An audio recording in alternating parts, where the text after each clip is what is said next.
فالزاريات ذروا فالحاملات وقرا فالجاريات يسرا فالمقسمات أمرا إنما توعدون لصادق وإن الدين لواقع والسماء ذات الحبق إنكم لفي قول مختلف يؤفك عنه من أفك قتل الخراصون الذين هم في غمرة ساهون يسألون أيان يوم الدين يوم هم على النار يفتنون ذوقوا فتنتكم هذا الذي كنتم به تستعجلون إن المتقين في جنات وعيون آخذين ما آتاهم ربهم إنهم كانوا قبل ذلك محسنين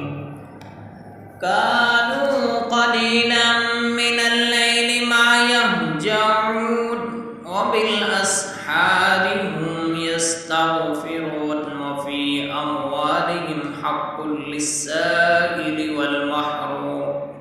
وفي الأرض آيات للموقنين وفي أنفسكم أفلا تبصرون وفي السماء رزقكم وما توعدون فورب السماء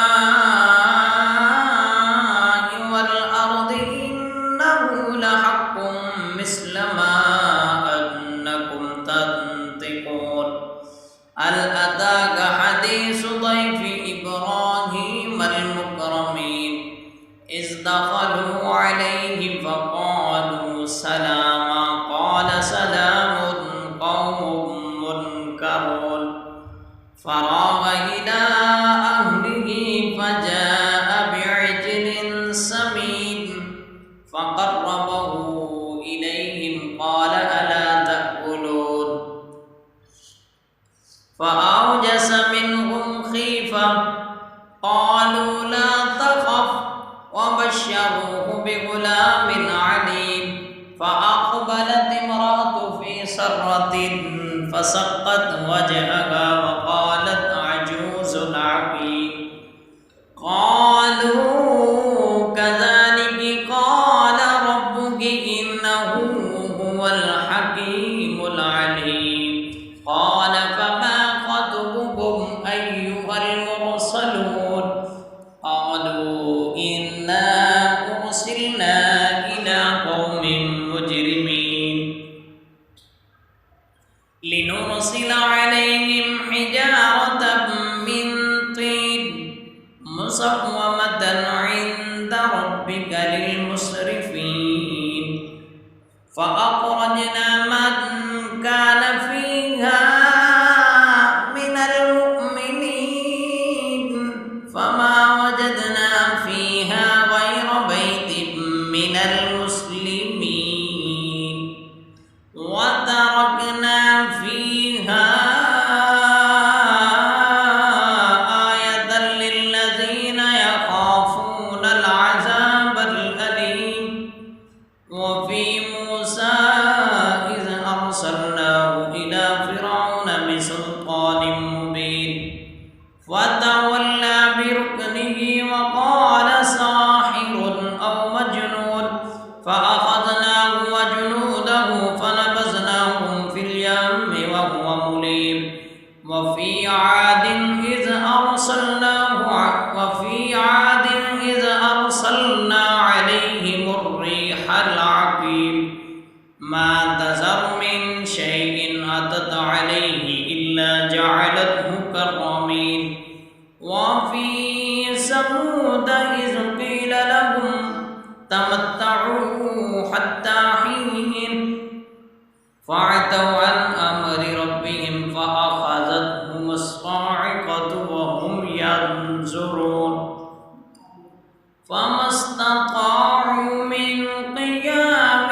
وما كانوا